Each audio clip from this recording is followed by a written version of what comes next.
Muy bien, mis queridos hermanos, muy buenos días tengan todos y cada uno de ustedes. Dios les bendiga. Y también, pues aprovecho para mandar un saludo a todas aquellas personas que nos están viendo de manera virtual, incluso en algunos otros países. Que Dios les bendiga, que Dios sea con todos y cada uno de ustedes.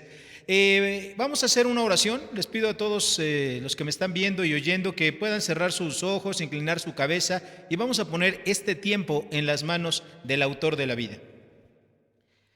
Amado Dios, Padre Celestial, muchas gracias te damos en esta mañana, porque, Señor, pues hace más de 2000 años tú enviaste a tu Hijo Jesucristo, Señor, para que Él muriera en la cruz, Señor, en nuestro lugar, y de esa manera, con su sacrificio, tu justicia quedara satisfecha, Señor.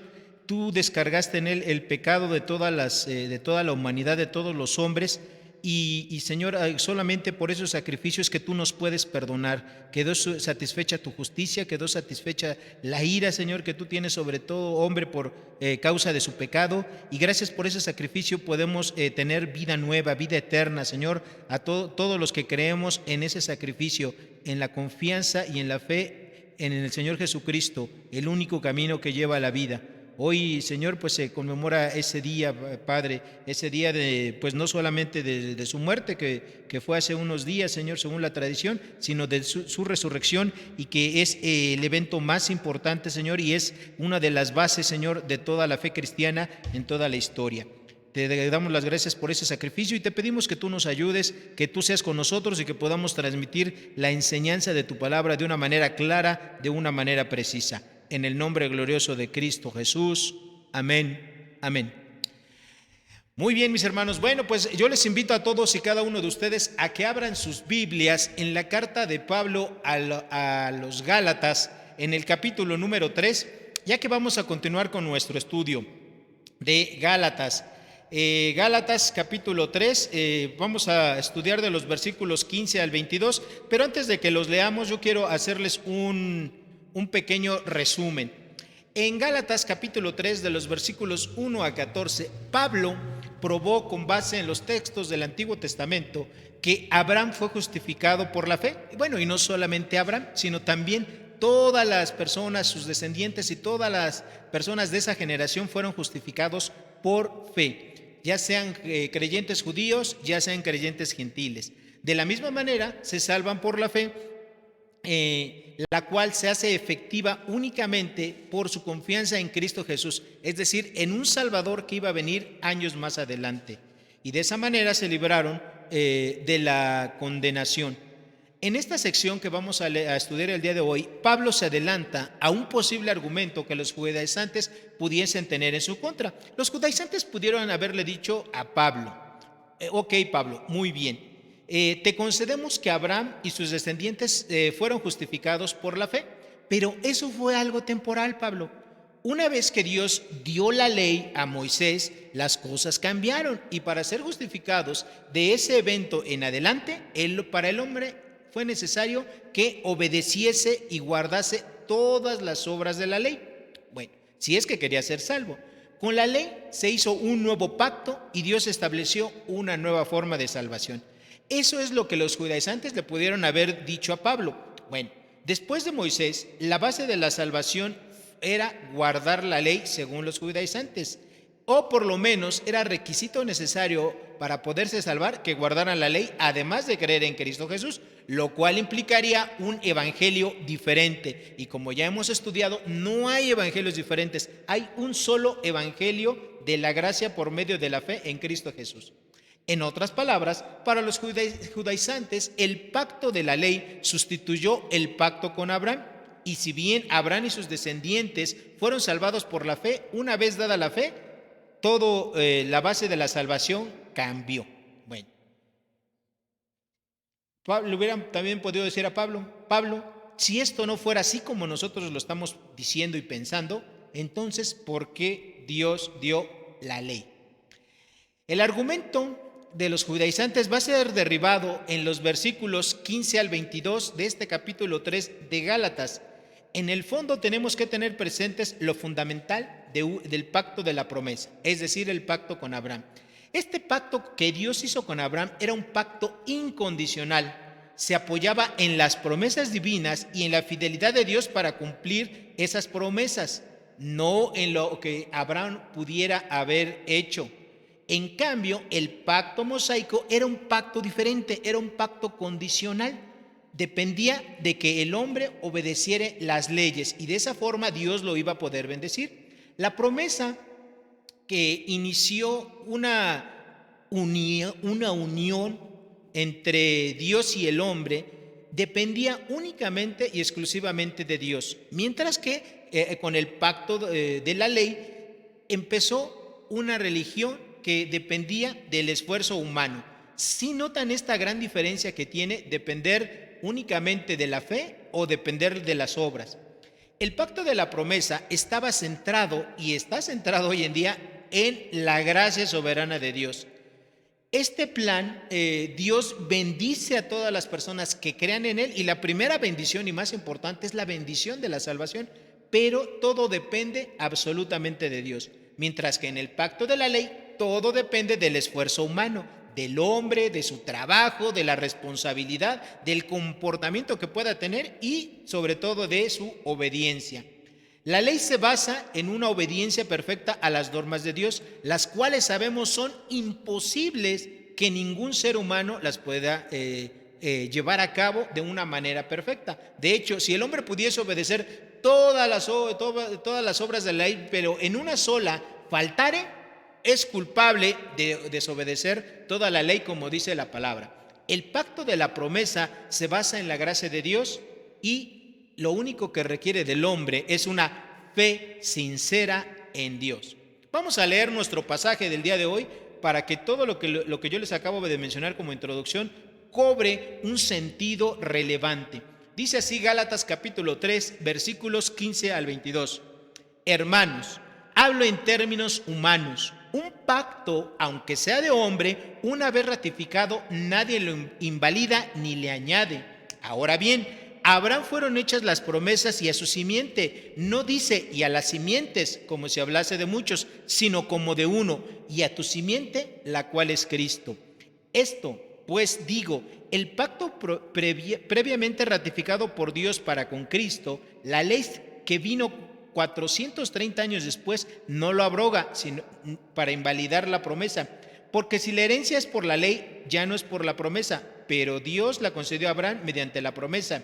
Entonces, ¿para qué sirve la ley? Fue añadida a causa de las transgresiones, hasta que viniese la simiente a quien fue hecha la promesa y fue ordenada por medio de ángeles en manos de un mediador.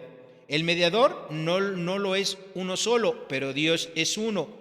Luego, la ley es contraria a la promesa de Dios en ninguna manera, porque si la ley pudiera vivificar, la justicia verdaderamente por la ley. Mas la Escritura lo encerró todo bajo pecado, para que la promesa que es por la fe en Jesucristo fuese dada a los creyentes. Mis queridos hermanos, el título de este sermón es La superioridad del pacto de la promesa sobre la ley.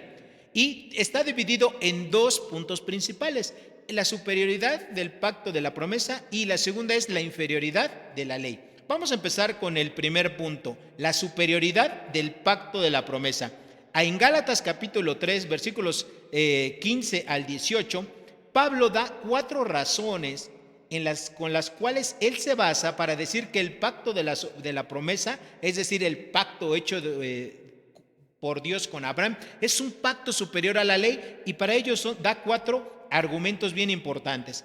En el versículo 15 encontramos algo muy importante. La primera razón de esta superioridad del pacto de la promesa o el pacto de Abraham sobre la ley. Dice: hermanos, hablo en términos humanos. Un pacto, aunque sea de hombre, una vez ratificado, nadie lo invalida ni le añade. La palabra que aquí se traduce como pacto es un término general que se usa para aludir a un acuerdo obligatorio. Con frecuencia esta palabra de pacto se utilizaba para externar la última voluntad que una persona tenía, es decir, la última voluntad de un testamento. En este caso, el pacto de la promesa o el pacto de Dios con Abraham fue y es y será la última promesa, la última voluntad de Dios para con la salvación del hombre. Un pacto siempre involucra a dos o más personas, aunque en términos reales este pacto incluía el cumplimiento de una de las dos personas. ¿Por qué? Porque solamente Dios es el que iba a hacer todo y Abraham iba a ser el receptor o el beneficiario de ese pacto, pero no solamente Abraham, sino toda la humanidad. Un pacto en la Septuaginta, que es el Antiguo Testamento traducido en el siglo III antes de Cristo, la palabra pacto se refiere a los pactos de Dios con el pueblo de Israel, y estos pactos fueron originados por Dios por su iniciativa propia, y algunos de esos pactos tenían condiciones y en otras ocasiones no. Por ejemplo, en el caso del pacto abrámico, el pacto de la promesa, no había ninguna condición para el hombre, sino solamente creer. Cuando Dios hizo el pacto con Abraham, en ese tiempo se llamaba Abraham nada más, no Abraham como nosotros lo conocemos. Si nosotros leemos con detalle Génesis capítulo 15, de los versículos 4 al 7, vamos a encontrar que Dios le hizo 3 promesas a Abraham. Primero, Él le dijo que la recompensa o galardón que iba a tener Abraham iba a ser grande, enorme. Segundo, le dijo que a Abraham lo iba a heredar su propio hijo, un hijo de su propio linaje, no un hijo de un esclavo. Tercero, Dios le prometió que su descendencia iba a ser enorme. ¿Se acuerdan cuando Dios sacó a Abraham y le dijo, lo sacó que viera, ¿verdad? Y le dijo, Abraham, si tú puedes contar las estrellas que hay en los cielos, si tú puedes contar los granos de la arena que hay en el mar, tu descendencia va a ser así, va a ser innumerable. Okay. Y Dios le confirmó este pacto a Abraham con una ceremonia descrita en Génesis capítulo 15, de los versículos 8, 12 y 17. Les voy a hacer un resumen porque obviamente nos llevaría mucho tiempo leer todo eso. Pero bueno, ¿la costumbre cuál era? La costumbre era que cuando se hacía un pacto o un acuerdo entre dos o más personas, se partían diferentes animales y las dos personas que estaban involucradas en ese pacto caminaban en medio de esos animales muertos, de esos animales separados, y eso garantizaba el cumplimiento que ese pacto iba a tener por las dos partes. No obstante, cuando ocurrió esta confirmación, esa ceremonia, el único que caminó en medio de esos animales muertos fue Dios, quedando con Dios toda la obligación de poder cumplir las promesas hechas a Abraham. ¿Ok? Es decir, el pacto de la promesa o el pacto de la fe es un pacto unilateral y del todo incondicional. Es decir, para que Dios bendiga con la salvación al hombre, lo único que el hombre, Abraham y sus descendientes y nosotros también, lo único que necesitábamos es depositar nuestra confianza y nuestra fe en Cristo Jesús. No necesitamos hacer ninguna obra humana, ningún esfuerzo, ningún trabajo para poder recibir la salvación, sino únicamente creer. Entonces, el pacto de la promesa es un pacto unilateral y de todo incondicional. Todas las obligaciones le corresponden a nuestro Dios santo, vivo y poderoso. Entonces, los argumentos de Pablo es, si un pacto de hombre es ratificado y nadie lo puede invalidar ni añadirle nodo, cuánto menos el pacto incondicional de la promesa que Dios hizo. No hay ningún ser humano que le pueda añadir nada a un pacto que ni siquiera el hombre intervino. El pacto de la promesa, el pacto de la fe, hecho con Dios, con Abraham y a toda la humanidad, es un pacto que solamente tuvo un participante, Dios, un ser activo. Y Abraham y todos nosotros somos participantes o actores, pero pasivos, ¿verdad? Solamente recibimos los grandes beneficios de la gracia soberana de Dios para salvación en nuestra vida. Y eso es lo que está diciendo el apóstol Pablo aquí en este primer versículo número 15, ¿verdad? Que estamos nosotros leyendo. Hermanos, hablo en términos humanos. Un pacto, es decir, un acuerdo, ¿verdad? Como el que hizo Dios, aunque sea de hombre, una vez ratificado, nadie lo puede invalidar, ni nadie le puede añadir nada, ¿ok? Y esto, hermanos, de verdad, es un motivo por el cual nosotros debemos hincarnos, debemos inclinar nuestro cuerpo, nuestro rostro y decirle a Dios, gracias, Gracias Dios, porque mi salvación y la salvación de toda la humanidad no depende de mis esfuerzos, no depende de lo que yo pueda hacer, de portarme bien, de hacer ceremonias, de obedecer reglas que son imposibles de cumplir, ¿ok?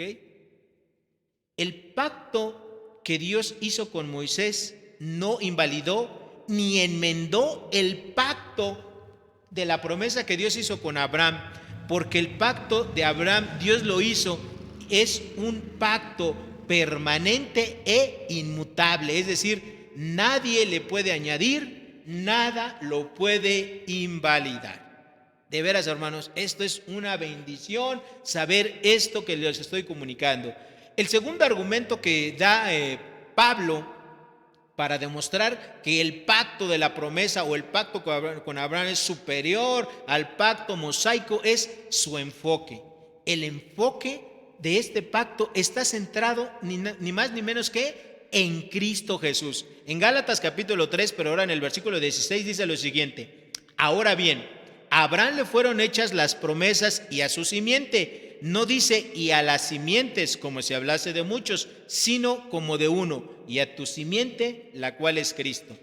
En segundo lugar, el pacto de la promesa es superior al pacto de la ley porque está centrado ni más ni menos que en la persona de Cristo, en el Rey de Reyes, en el Señor de Señores. La inmutabilidad del pacto de la promesa es evidente que involucra la fe. La fe que es el último y definitivo pacto establecido por Dios a través de su Hijo Jesucristo.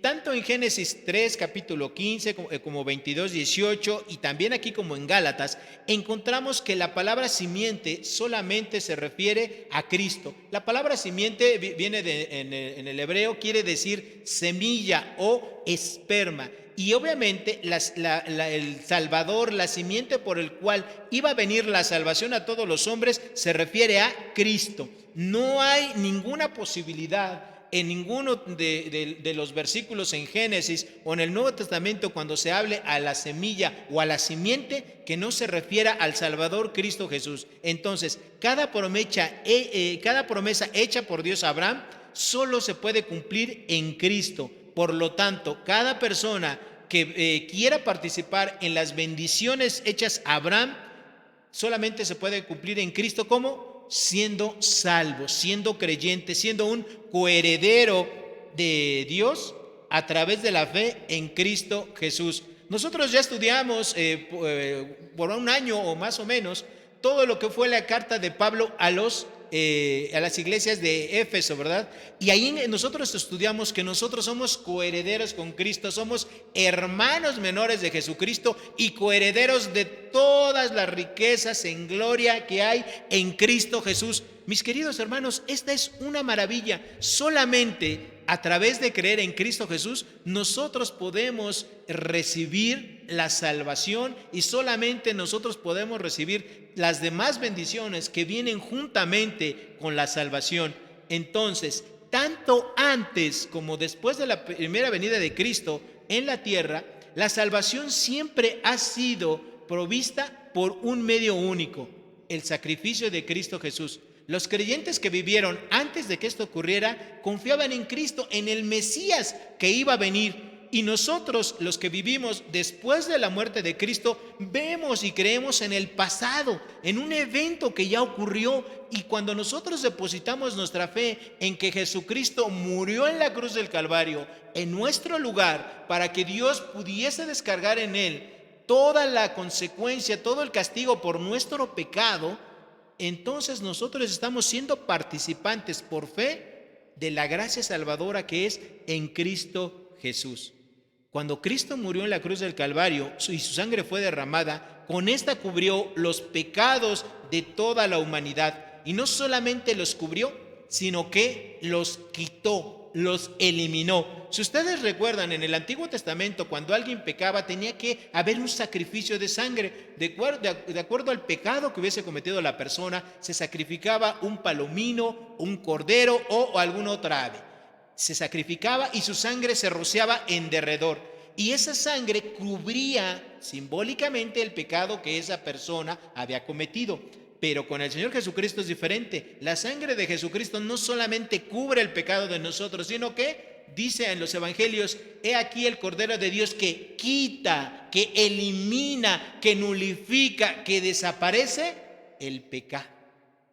Esa es la gran diferencia entre los sacrificios del Antiguo Testamento y el único sacrificio de Cristo Jesús, con el cual Él eliminó los pecados de todos los hombres que hemos creído en Él de una vez y para siempre. Y de esa manera, aunque usted y yo seamos pecadores, pero siendo creyentes en Cristo Jesús, Dios nos ve como si nunca hubiésemos pecado. Hermano, dele un amén, dele un aleluya a Dios, porque esto es algo que a mí por lo menos me hace vivir tranquilo, que me hace vivir confiado, sabiendo que todos mis pecados que yo cometí en el pasado, que todos mis errores, que todas mis maldades fueron perdonadas, fueron eliminadas con el sacrificio de Cristo Jesús, y que ahora puedo vivir tranquilo, y que ahora no tengo por qué sentir ninguna culpa, porque ya no hay ninguna condenación para los que están en Cristo Jesús. Y eso es una gran bendición. Esa es una gran maravilla que solamente nos puede dar Cristo Jesús a todos y cada uno de los que confiamos en Él. Gracias a ese sacrificio, todos los creyentes verdaderos podemos ir en la noche y vivir tranquilos y dormir sabiendo que todos nuestros pecados pasados han sido perdonados, eliminados por la sangre preciosa de Cristo Jesús. Nunca ha habido ni podrá haber más salvación fuera, aparte de la obra redentora que hizo nuestro Señor y Salvador Jesucristo en la cruz. Tome un minuto,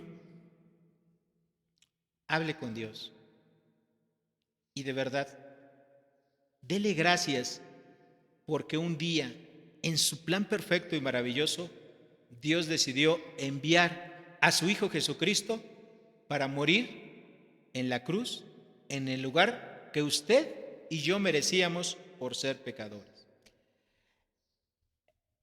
La tercera razón por la cual el pacto de la promesa o el pacto de fe o el pacto abrámico es superior al pacto de la ley es por su cronología. En Gálatas capítulo 3, versículo 17 dice lo siguiente: esto pues digo, el pacto previamente ratificado por Dios para con Cristo, la ley que vino 430 años después, no lo abroga para invalidar la promesa. Este tercer argumento que Pablo utiliza para demostrar que el pacto de la gracia, el pacto de la fe, el pacto abrámico es superior al pacto de la ley es su cronología. El pacto de la promesa que hizo Dios con Abraham fue un pacto permanente e inmutable, como yo ya les mencioné hace unos momentos, y por tanto ninguna cantidad de tiempo lo puede invalidar. Los pactos que hacen aquí las personas son pactos que duran, pues ahí se estipula 1 año, 5 años, 10 años, 20 años, un siglo, etcétera. Pero el pacto de la promesa o el pacto abrámico no tiene tiempo, es para toda la eternidad hasta que Dios decida que se termine. ¿Y cuándo se va a terminar eso? Bueno, pues cuando Dios venga y establezca su reino milenial aquí, donde toda la gente que hay aquí en la tierra, aún en la tribulación y en la gran tribulación, todos los salvos que haya, hasta ahí se va a terminar la gracia de Dios y empezará el milenio, ¿verdad? Va a empezar un nuevo orden, ¿ok? Entonces, cuando aquí Pablo menciona que la ley que vino 430 años después no lo abroga, es decir, no lo cancela ni invalida el pacto de la promesa. Estos 430 años a los que se refiere el apóstol Pablo son contados a partir de la última vez que Dios ratificó su pacto. Y esta última ratificación fue con Jacob, que ustedes recuerdan fue nieto de Abraham, porque Dios estuvo ratificando este pacto de la fe, este pacto de la promesa, este pacto abrámico. Primero se lo hizo a Abraham, luego se lo hizo a su hijo Isaac y la última vez se lo hizo a Jacob. Allá en Génesis capítulo 28, versículo 35 encontramos eso. Y después de eso, a los 430 años es que Dios dio la ley a Moisés, ¿ok? Entonces, esta cantidad de tiempo que pasó es decir, 657 años desde que Dios le dio al pacto con Abraham hasta que recibió la ley Moisés, todo este tiempo nunca el pacto de la promesa fue abrogado, es decir, nulificado, eliminado, ni tampoco invalidado. ¿Ok? Fíjense nada más. Y ese es el cuarto argumento. El tercer argumento de por qué es superior el pacto de la fe, el pacto de Abraham o el pacto de la promesa a el pacto de la ley. El cuarto argumento que da Pablo para demostrar esta superioridad lo encontramos en Gálatas capítulo 3, versículo 18, y es su carácter completo, es decir, es algo mucho mejor el pacto de la fe que la ley. Dice así el versículo 18 de Gálatas 3, porque si la herencia es por la ley, ya no es por la promesa, pero Dios la concedió a Abraham mediante la promesa, es decir, la herencia. En cuarto lugar, el pacto de la promesa es superior al pacto de la ley porque es más completo. El argumento que menciona Pablo es sencillo. Si la herencia, primeramente, que es la salvación, la vida eterna, y luego todas las demás bendiciones espirituales, es por medio del cumplimiento de las obras de la ley, entonces esa herencia depende del esfuerzo humano. Mientras que en el pacto de la promesa, Dios le concedió a Abraham todas las bendiciones por medio de, no del esfuerzo de Abraham, ni del hombre, sino por medio de ¿quién? Del poder y la gracia soberana de Dios. La palabra que aquí se traduce como conceder es un término que quiere decir algo que se da en forma gratuita, es decir, porque si la herencia, es decir, la salvación, más todas las bendiciones espirituales fuesen por la ley, ya no es por el pacto de la promesa. Pero dice, pero Dios se la concedió a Abraham mediante ¿qué? Mediante la promesa, mediante es decir, mediante gracia, sin que Abraham tuviera que hacer algo, sin que Abraham tuviera que trabajar absolutamente nada para ganar su salvación y todas las bendiciones espirituales que iban añadidas a esa salvación. Entonces, y obviamente nosotros tenemos que entrar a un terreno de lo que es el sentido común también. ¿Por qué? Porque simplemente, ¿qué es una herencia? Cuando nosotros escuchamos la palabra herencia, no es algo por lo cual nosotros trabajamos ni nos hayamos esforzado, o algo que nos hayamos ganado, sino es simplemente algo que se recibe.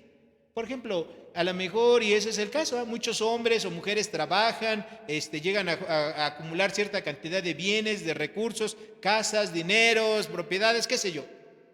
Y a lo mejor sus hijos, cuando ellos trabajaron y se esforzaron por lograr todos esos bienes materiales, sus hijos eran pequeños.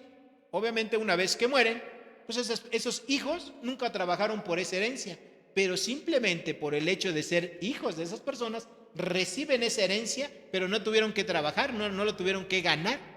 Y es lo mismo. Todos aquellos como Abraham y todos aquellos que vivimos bajo el pacto de la promesa o de la gracia, recibimos la salvación de Dios, más todas las bendiciones espirituales sin que nos cueste ningún esfuerzo humano.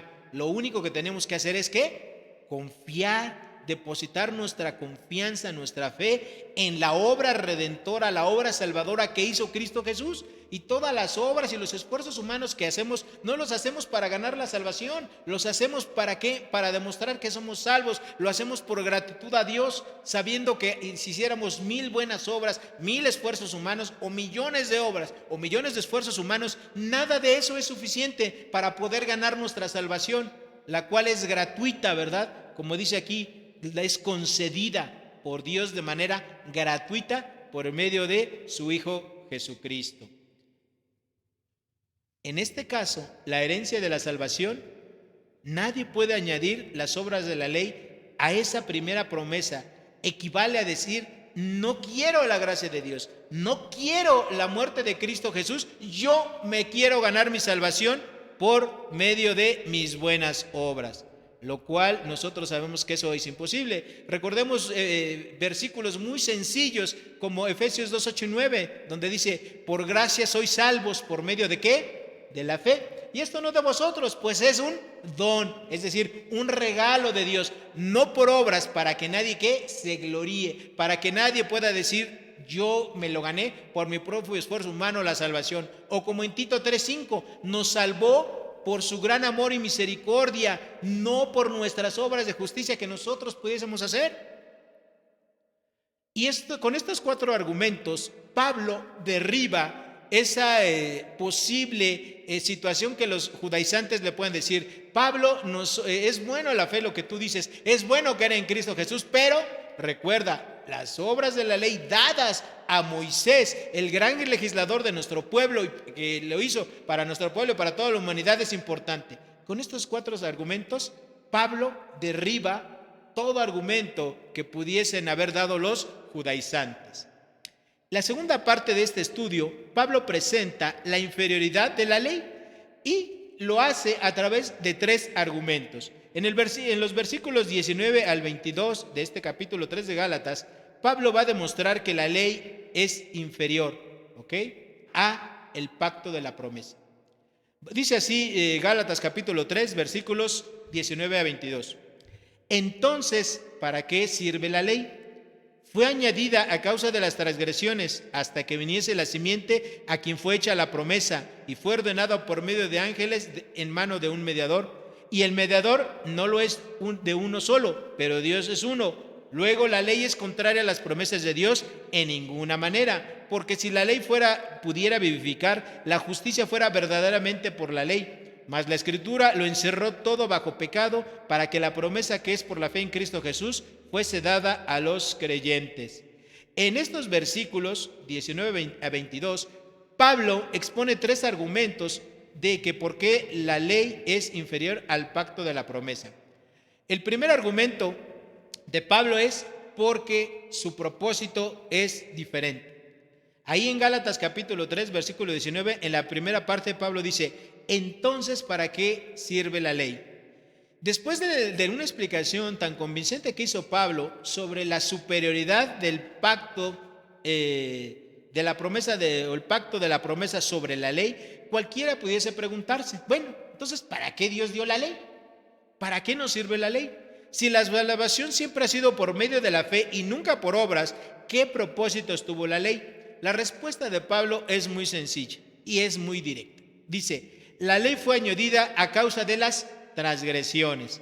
Esta palabra transgresión significa por encima del límite. En un ejemplo muy sencillo, es como cuando nosotros, aquí en la Ciudad de México, en muchas de las avenidas principales, el límite de velocidad máximo son 80 kilómetros por hora. Hay lugares que son 60, 50 y en lugares escolares creo que son 20, 30 kilómetros por hora. Si tú transgredes, es decir, si tú manejas en esas zonas a más de esta velocidad, tú estás haciendo una transgresión, ¿verdad? A ese reglamento. Bueno, eso es lo mismo que está diciendo Pablo. La ley fue añadida por causa de las transgresiones del hombre. El propósito de la ley fue mostrar al hombre su pecaminosidad total, su incapacidad absoluta para poder agradar a Dios por sus propias obras y por sus propios méritos. Recordemos allá en el huerto del Edén, y eso también ya lo estudiamos hace algún tiempo en algunos mensajes. Dios había 2 hombres, Caín y su hermano Abel. Caín, queriendo agradar a Dios, hizo un sacrificio, ¿verdad? Con base a su esfuerzo humano. Él le presentó a Dios frutos de su propio trabajo. En cambio, Abel presentó a Dios un sacrificio, ¿verdad?, de un animal. ¿De cuál se agradó Dios? Dios había establecido que nadie se podía agradarlo si no hubiera derramamiento de sangre inocente. Abel obedeció a Dios, pero Caín no. Caín quiso hacerlo a su propia manera. Y ahí se dio cuenta de su gran incapacidad de poder obedecer y agradar a Dios. Entonces, la ley sirve para eso, para que el hombre nos demos cuenta de nuestra gran pecaminosidad, de nuestra gran alejamiento, nuestro gran problema que tenemos cuando queremos agradar a Dios por medio de nuestros esfuerzos humanos. Lo que Dios se agrada es de que nosotros depositemos nuestra fe, nuestra confianza en Él, y no de las obras humanas que podamos hacer. Y cuando nos damos cuenta de esa gran necesidad que tenemos, lo único que nos queda es recibir la gracia y la misericordia de Dios. La ley fue dada para que el hombre se diese cuenta de toda la maldad que tiene y de la culpa que el hombre vive como consecuencia de esa maldad, y para que tome conciencia de la gran necesidad que hay de un Salvador, de que por sí solo no puede salvarse ni puede agradar a Dios. Pablo lo va a explicar de una manera más detallada más adelante. La ley es un ayo, es decir, una ayuda, un maestro para llevarnos a Cristo. Esto lo dice en Gálatas capítulo 3, versículo 24, que lo vamos a estudiar en un estudio posterior. Pero aquí Pablo se está adelantando. Pablo está diciendo, a causa de las transgresiones, para que tú y yo nos demos cuenta de la gran pecaminosidad que tenemos. Las demandas de la ley son imposibles de cumplir para cualquier hombre de aquel tiempo y de este tiempo. Siempre que un hombre se detiene a pensar en la ley de Dios, se da cuenta que ha cometido no uno, no dos, no tres, sino cientos o miles de pecados, y que ese pecado ha ofendido al Dios santo y justo, y ve su vida pecaminosa, y el ver esa vida comparada con la ley lo hace responsable de su propia condenación. El pacto de la ley puso hace muchos años demandas a los hombres que no podían cumplir, pero estas demandas fueron una forma mal entendida de entender cuál era el verdadero propósito de la ley. La ley, mis queridos hermanos, nunca tuvieron el objetivo o el propósito de salvar al hombre. Su propósito siempre fue que el hombre viera su gran pecaminosidad y que se diera cuenta de la necesidad que tenía de un Salvador. ¿Ok? Entonces, hoy en día, nosotros que somos creyentes y que predicamos la palabra de Dios, necesitamos siempre, cuando estemos predicándole a una persona que no es creyente, hacerle ver cuál es su verdadera condición moral delante de Dios, ya que si el hombre no puede ver su condición pecaminosa delante de Dios, tampoco va a poder ver la gran necesidad que tiene de ser salvado por el Dios santo y justo que es nuestro Dios. La gracia carece de sentido cuando una persona se cree buena, cuando una persona se cree justa delante de Dios. Una persona que no se da cuenta de su pecaminosidad tampoco se da cuenta de su grande necesidad de ser perdonada por su Creador. Una persona que no se da cuenta de su pecaminosidad no ve la necesidad de buscar la misericordia de Dios, y mientras tanto esto ocurra, esa persona sigue bajo una condenación. Por eso, mis queridos hermanos, cuando nosotros confiamos en un evangelismo barato, que le decimos a la gente, Dios te ama, quieres ir al cielo, alza tu mano, recibe a Jesucristo, y la gente, ¿qué va a hacer? Uy, pues yo no conozco a ninguna persona, o hasta este momento yo nunca he conocido a una persona en lo que llevo de mi vida que me diga que no quiere ir al cielo, que me diga que no quiere ser salvado de la condenación. Yo nunca he conocido a ninguna persona que no me diga eso. Pero le decimos simplemente, ¿quieres ir al cielo? Ah, bueno, alza la mano, acepta a Jesucristo. ¿Y dónde dejamos el conocimiento que esa persona tiene que saber de su gran pecaminosidad que tiene? Y la gente, pues sí, alza su manita, llena un papelito, pasa a un altar, o se inclina, se arrodilla y ya. Y eso, mis queridos hermanos, eso no es evangelismo bíblico. La gente necesita conocer qué tan pecaminosa es, y esa condición de pecado lo lleva si muere, lo lleva a una condenación eterna, y aquí en vida esa persona está cargando con todas las culpas que su pecado tiene, y Dios la quiere liberar tanto del pecado eterno, ¿verdad?, de una condenación eterna, como lo quiere salvar aquí y ahora de su propio pecado, de su propia culpa, y liberarlo de toda la carga que eso implica. ¿Ok?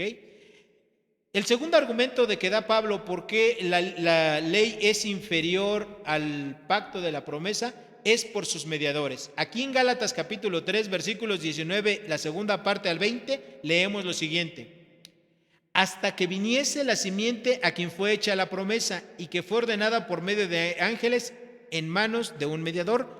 Y el mediador no lo es de uno solo, pero Dios es uno. El segundo lugar, el pacto de la ley es inferior al pacto de la promesa porque fue promulgado por medio de ángeles y un mediador. Dios fue el autor de la ley y esa ley Dios se la dio al pueblo de Israel y luego el pueblo de Israel tenía la responsabilidad de comunicarla a toda la humanidad. Y la ley tuvo dos mediadores. Uno de ellos es muy sencillo, todos lo conocemos, Moisés, el gran legislador de Israel, y el otro es los ángeles. La Biblia no aclara de qué manera intervinieron los ángeles, pero sí aclara cómo intervino Moisés. Cuando Dios dio la ley fue en un contexto aterrador y prohibitivo. Dios le advirtió al pueblo de Israel que no traspasase los límites ni pusieran un pie, ni tan solo un dedo de su pie en el monte santo, en el monte Sinaí, porque si lo hacían, ¿iban a qué? A morir. Eso lo encontramos en Éxodo 19:24. Y fíjense qué diferencia. En cambio, en el pacto de la promesa, Dios se lo dio a Abraham de una manera amigable. Allá en Génesis capítulo 12, versículos 1 al 3, en Génesis 15, versículos 1 al 7, y en Génesis 18, versículos 1 al 33, Dios mismo le da este pacto a Abraham, pero lo hace de una manera amigable, diciéndole, acércate. Así la relación que Dios tuvo con Abraham es la misma relación que Dios quiere tener con todas las personas a través de recibir a Jesucristo como un Salvador personal. Moisés y los ángeles fueron grandes hombres e instrumentos de Dios y Dios los utilizó, pero la promesa vino por el Señor Jesucristo, y el Señor Jesucristo es infinitamente mejor que todos los ángeles del universo, porque Él es el mismo Dios vivo y verdadero, y que Moisés y que cualquier otro hombre que haya puesto su pie sobre esta tierra. Entonces, este pacto descansa sobre un mediador. El pacto de la fe, el pacto de la promesa o pacto abrámico descansa sobre un mediador. El mediador que es Jesucristo. ¿Ok? Y el último y final argumento de Pablo de por qué el pacto de la ley es inferior al pacto de la promesa es por sus logros.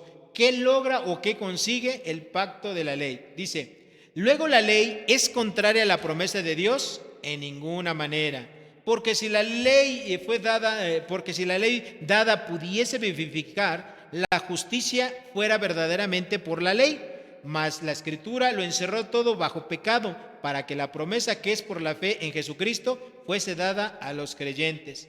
El último y final argumento de Pablo por el cual el pacto de la ley es inferior al pacto de la promesa es por sus logros específicos. ¿Ok? ¿Cuáles son estos logros específicos? Una vez más, Pablo se adelanta a una posible pregunta de los judaizantes.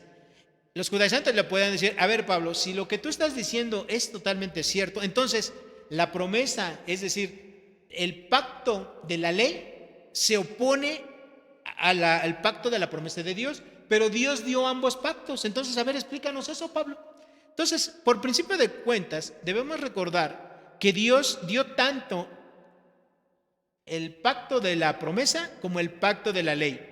Por lo tanto, ambos pactos son buenos y santos y no son contrarios. Dios no puede contradecirse ni Dios puede luchar contra sí mismo. Es decir, Dios no le puede decir primero a Abraham, la salvación va a ser por medio de la fe porque creas. Y luego a Moisés, la salvación va a ser por medio de puras obras humanas. Tienes que cumplirte estos 613 mandamientos diferentes. Porque obviamente las dos cosas son contrarias. Dios no puede hacer eso. ¿Ok? Y eso es lo primero que nosotros tenemos que tener en cuenta. En este versículo 21, después de esta pregunta, viene la respuesta inmediata de Pablo. ¿Qué dijo Pablo? Dice, luego, ¿la ley es contraria a las promesas de Dios?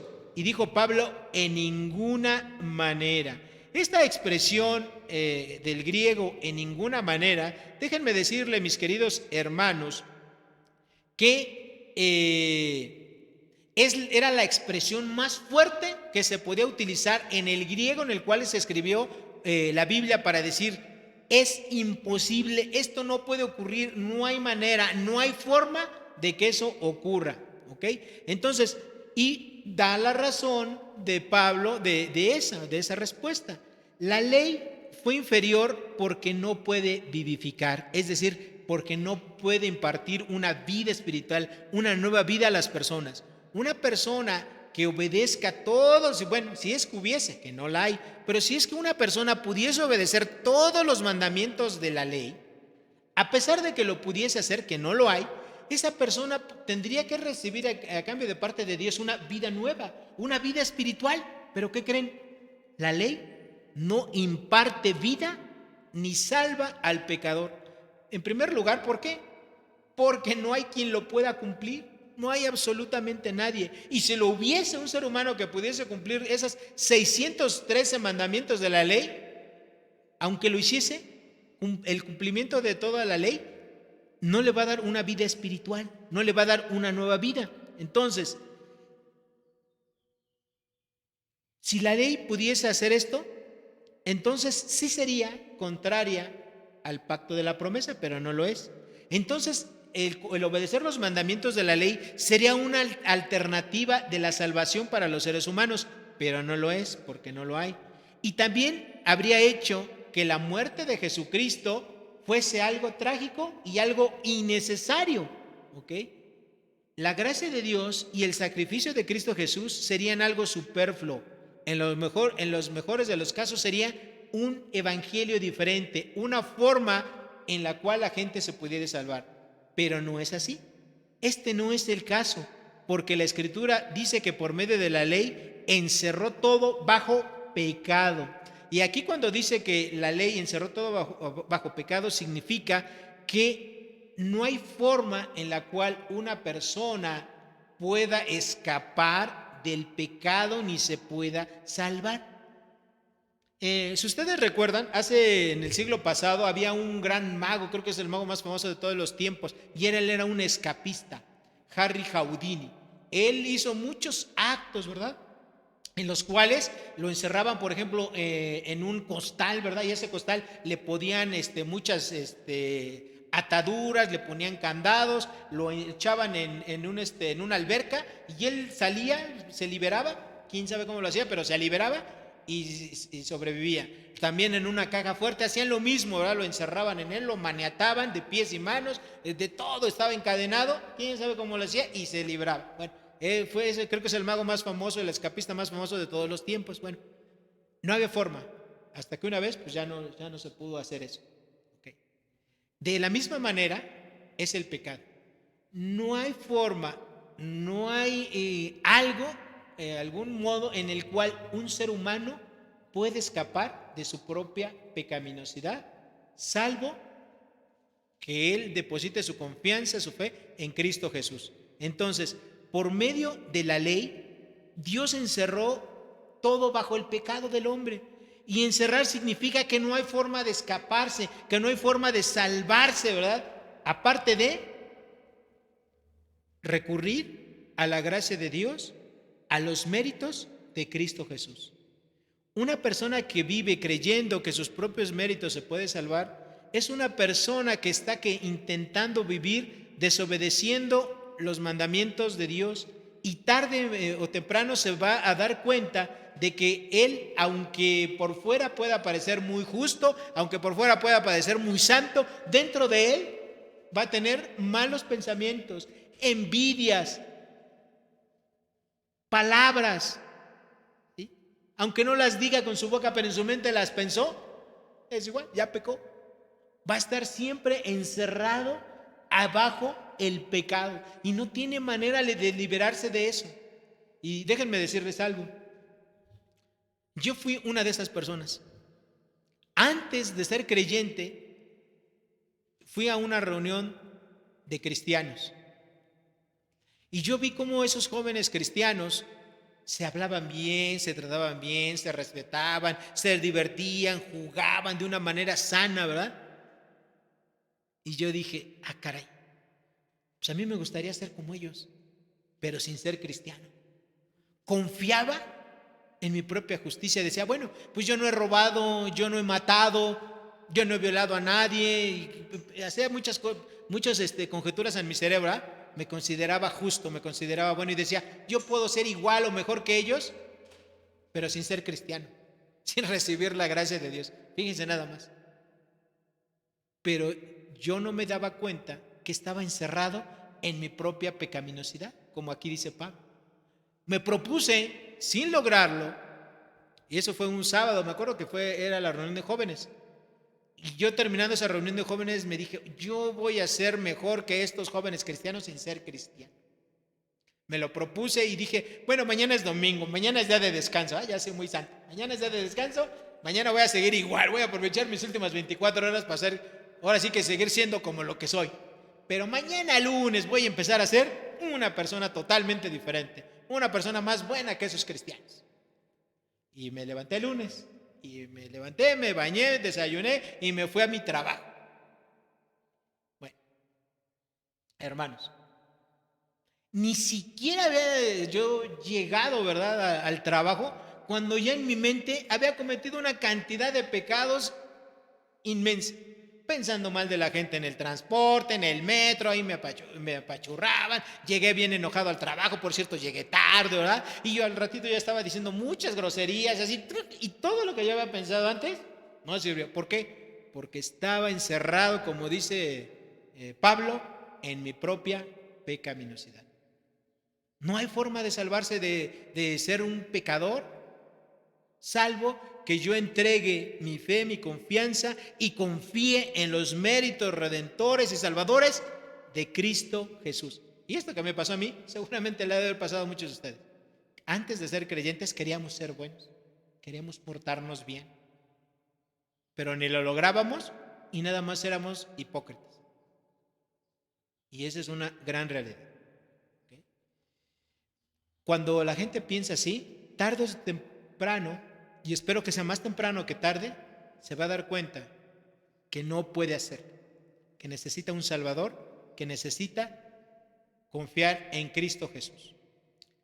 Y con estos argumentos Pablo enseña que el pacto de la promesa, el pacto de la gracia, el pacto de la fe que Dios dio a Abraham y que también lo tenemos ahora nosotros, es superior al pacto de la ley, y que por la ley ningún hombre puede ser salvado.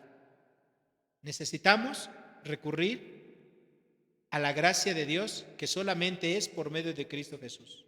En resumen, y con esto termino, el propósito de la ley fue encerrar al hombre bajo pecado y bajo la muerte y bajo condenación, para que el hombre pueda exclamar: miserable de mí, ¿quién me podrá librar de este cuerpo de muerte? Y la única respuesta posible es solamente Jesucristo, el autor y el consumador de la vida. La gracia es dada para capacitar a los creyentes para que puedan decir: gracias a Dios por haber entregado a tu Hijo Jesucristo para que muriera en la cruz y me pudieses salvar y me pudieses perdonar a mí, que soy un pecador que no merece la salvación y la vida eterna, pero que solamente por tu gracia, solamente por tu misericordia, soy receptor de esa gran bendición, como lo fue hace miles de años Abraham y como lo es hoy en día cualquier persona que deposite su fe, su confianza en Cristo Jesús. Oremos. De verdad, Padre, no tenemos palabras, cualquier palabra que podamos decir, aunque sea una, aunque sean 1000, no alcanzan, Señor, para darte o manifestar la gratitud que debemos de sentir, porque tú decidiste mandar a tu Hijo Jesucristo a que muriera en la cruz del Calvario en nuestro lugar, Señor. De verdad, gracias por la salvación eterna, inmerecida que tenemos en Cristo Jesús. Gracias por tu palabra, porque tú nos enseñas, Señor, porque tú quieres que seamos personas que te conozcan a ti de una manera personal, Señor, y no solamente te conozcan a ti, sino que también conozcan tu mente, tu voluntad, tus propósitos, los cuales tú has dejado revelado en tu palabra para nuestra enseñanza. Gracias de verdad por todo ello. En el bendito nombre de Cristo Jesús lo agradecemos todo. Amén. Amén. Mis queridos hermanos, que Dios les bendiga y nos vemos en la siguiente predicación. Hasta luego.